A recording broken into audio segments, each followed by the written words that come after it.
Hello everyone, welcome back to the video. और आज की इस वीडियो में हम करने जा रहे हैं सर्कल्स का एक बहुत ही इंटरेस्टिंग क्वेश्चन।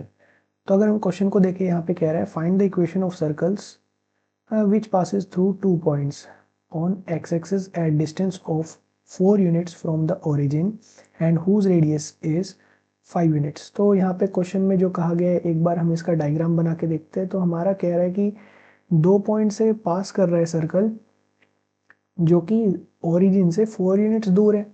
तो ओरिजिन से 4 यूनिट्स दूर मैं इस साइड मान लेता हूँ, तो ये 4,0 पे एक पॉइंट कट कर रहा होगा, यानी कि पास कर रहा होगा, और दूसरी साइड -4,0 पे पास कर रहा होगा सर्कल। तो सर्कल कुछ मेरा ऐसे बन के आ जाएगा, इस तरीके से मेरा डायग्राम बन जाएगा सर्कल का। अब कह रहा है कि यहाँ पे रेडियस 5 यूनिट्स दे रखा है। तो रेडियस कितने दिया है? रेडियस 5 यूनिट्स दिया है।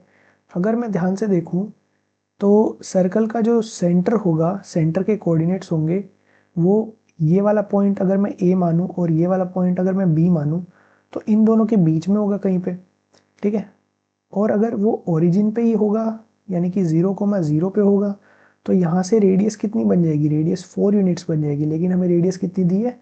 5 यूनिट्स दी है। इसका मतलब ये है कि वो हमारा जो सेंटर है, यानी कि सेंटर के कोऑर्डिनेट्स है, वो वाई एक्सिस पे कहीं पे लाई कर रहे हैं, या तो थोड़ा सा ऊपर लाई कर रहे हैं या तो थोड़ा सा नीचे लाई कर रहे हैं। लेकिन सेंटर पे हमारा ओरिजिन पे हमारा सेंटर नहीं है। ये बात हमें पता लग गई। तो अगर मैं यहाँ पे ऊपर कहीं पे सेंटर मान लूँ इस सर्कल का थोड़ा सा, तो यहाँ पे क्या कोऑर्डिनेट्स हो जाएंगे सेंटर के?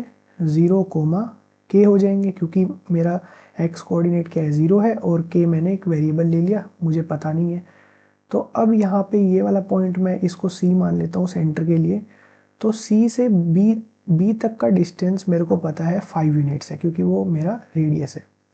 तो सी बी पे मैं लगा दूंगा डिस्टेंस फॉर्मूला। तो सी के कोऑर्डिनेट्स है मेरे पास 0, और बी के कोऑर्डिनेट्स है मेरे, ये मेरे सी के कोऑर्डिनेट्स हो गए, और मेरे बी के कोऑर्डिनेट्स है 4,0। और इन दोनों के बीच का जो डिस्टेंस है वो मेरा 5 यूनिट्स है। तो मैं यहाँ पे ये वाला फॉर्मूला लगा देता हूँ। तो 0 - 4 होल स्क्वायर प्लस k-0 का होल स्क्वायर इक्वल्स टू 5 का स्क्वायर। ये वाला मैंने डिस्टेंस फॉर्मूला लगा दिया। आई होप आपको ये समझ आया होगा। यहाँ पे 16 हो जाएगा, यहाँ पे हो जाएगा k स्क्वायर इक्वल्स टू 25। तो मेरे को लग रहा है k स्क्वायर की वैल्यू यहाँ पे 9 आ रही है, और k की वैल्यू मेरे को मिल रही है +-3। तो इससे देखे ध्यान से, k की वैल्यू मेरे को 2 मिली है, +3 और -3, यानी कि जो मेरा सेंटर है वो ऊपर +3 पे भी हो सकता है और नीचे -3 पे भी हो सकता है। तो इसका मतलब अब मेरे को फाइनली इक्वेशन ऑफ जो सर्कल मिलेगी, वो एक नहीं मिलेगी, 2 मिलेगी। तो इक्वेशन ऑफ सर्कल लिख लेते हैं हम, इक्वेशन ऑफ सर्कल। तो मुझे पता है कि अगर मेरे पास सेंटर के कोऑर्डिनेट्स h, k प्रेजेंट है और रेडियस r दी गई है, तो मेरी इक्वेशन ऑफ सर्कल क्या होती है? x - h whole square plus y - k whole square equals to r square होती है।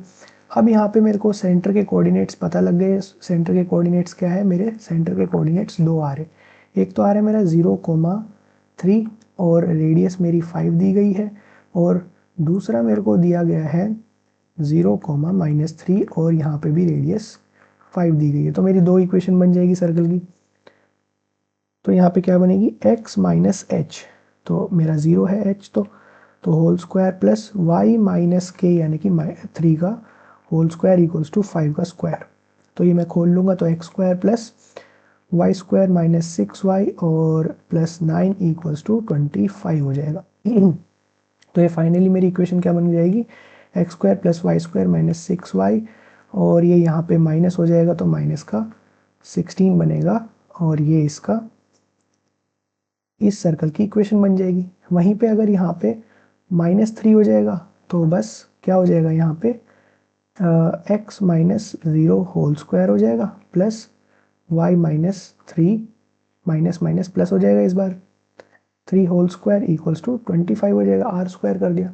इससे आगे आप सॉल्व करिए और इक्वेशन निकालने की कोशिश कीजिए, और कमेंट सेक्शन में बताइए क्या है इस सर्कल की इक्वेशन। तो थैंक यू फॉर वॉचिंग, मिलते हैं नेक्स्ट वीडियो में।